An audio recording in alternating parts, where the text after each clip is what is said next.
Let's make sure we're in focus. There we go. That's much better. Hello and welcome. My name is Georgia Louise. I am a girl in fantasy. I love all things fantasy related, films, books, and artworks, but I mainly talk about films because I'm a filmmaker and photographer, and this is my crazy journey. Welcome. Woo. I always do that in one breath. This microphone of the day is brought to you by my little Etsy shop. I do bookmarks inspired by rom-coms from the early 2000s. This one is She's the Man. It's the quote, "Remember to chew like you have a secret." And she's got a little soccer ball in the end there. I think it's so cute. So if you want it with the other stuff that I have, it is on my Etsy, which means you should follow my social media accounts. That way you can keep up to date with what I do, my photography stuff and filming, but also my little Etsy stuff. My little shop. Today's episode, we are talking about Disney Channel original movies, aka DCOMs. Now this I've decided to do in 3 parts. So make sure you subscribe, hit the notification button to know me ranking the most iconic Disney Channel original movies. If you haven't seen any of these iconic Disney Channel original movies, you're either too young, so you should watch it as soon as possible and educate yourself. Because it's iconic.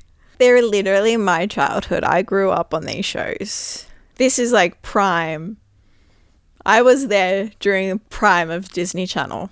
Because at the moment, it's not doing too well. Disney Channel aren't doing great with their movies. But I am looking forward to Zombies 4. I really like the Zombies franchise. 3 was a bit, but I'm here for it. I love how campy it is. The actors give it even more campiness, and that's why I'm staying for the actors, honestly, because the storyline itself is just, I don't know what, but I'm here for it. I'm going to be sitting there watching Zombies 4. Would I be sitting for Descendants 5? I'll get back to you on that, because at the moment I will just listen to the soundtrack, because Descendants 5 slayed. Their soundtrack I still listen to because it's so good. The movie itself, if you don't have Kenny Ortega, why are you doing it? Why even are you doing it if you do not have the man, the myth, the legend, Kenny Ortega? That may or may not also be the reason High School Musical is number 1 on my ranking. Just because, thank you Kenny, for literally everything you do. I would love to work with you one day. That would be a dream come true, and then I could die happily. So here we go. I'm going to do Cheetah Girls first. I'm not a big fan of Cheetah Girls. I barely watch it, but I did watch it for this episode here. And yeah, it hurts. It kind of hurts to sit and watch it, not gonna lie. So it's a bit low. I'll go second last. It's not that bad, but I'm a bit more of a fan of the third movie. The second and third, but I don't really remember the second anymore. I know the third pretty well. I do like the third. Next one that I think is pretty low on my ranking. I enjoyed Cowbells. I enjoy it. It is fun. But overall, you know what? The storyline flowed nicer. I'll give them that. The story itself was very, very simple and done very well. Because we all know the story of rags to riches, or material girls from rich, they need to learn their lesson and have humility. It's a bit more heart than it is more playful and fun, I would say, compared to all of the other shows, the other films I'm about to mention. Cowbells isn't as fun, and it's not a musical. Ali and AJ are singers, they're singer-songwriters, and you don't really get them to perform. And in a musical, questionable. But anyway, they do have some songs in the soundtrack, so I'll give them that. Wendy Wu Homecoming, Brenda's song.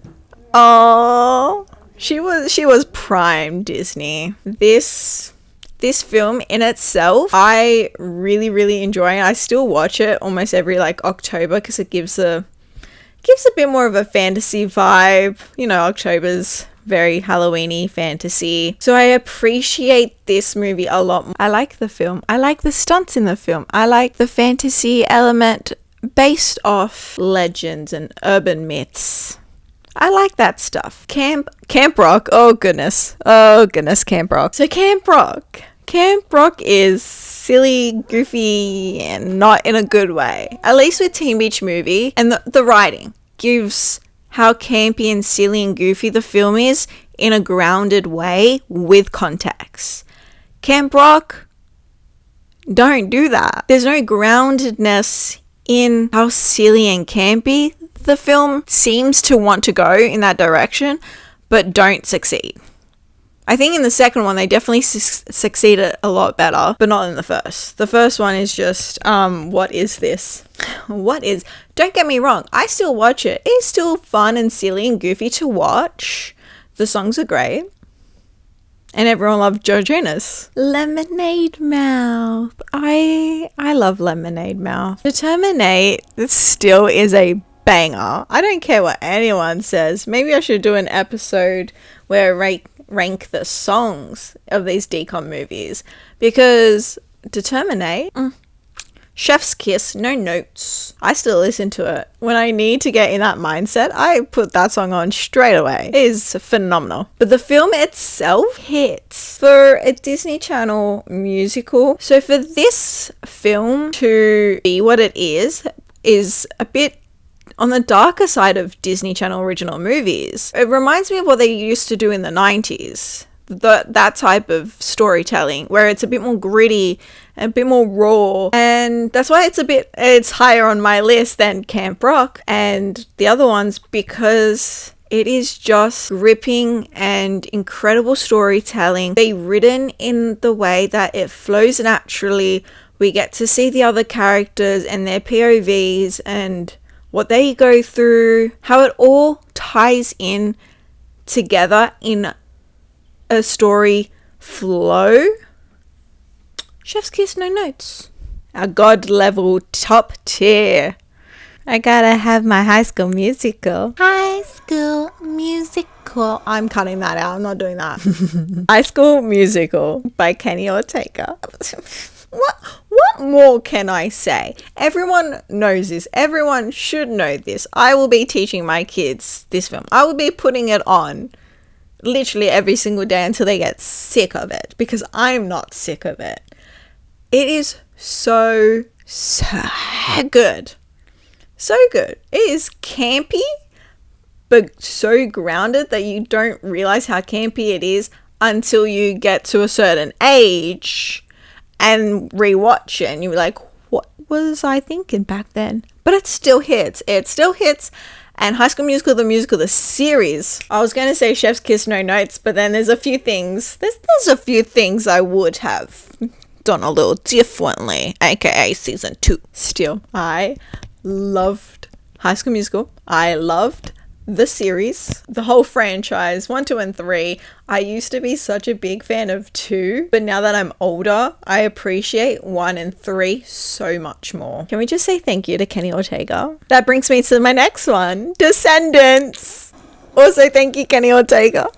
That's all I want to say.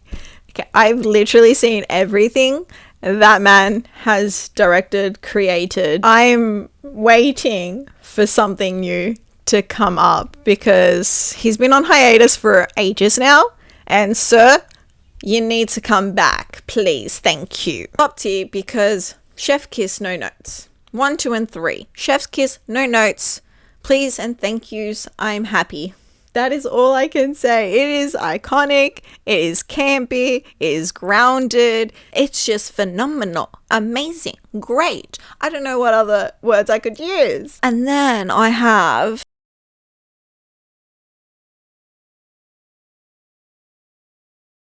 Teen Beach Movie.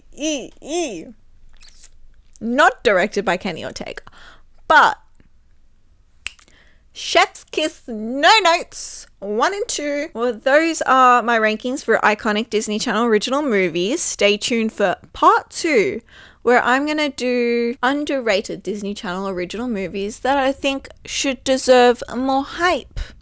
than what they've been getting. Bye. Bye bye.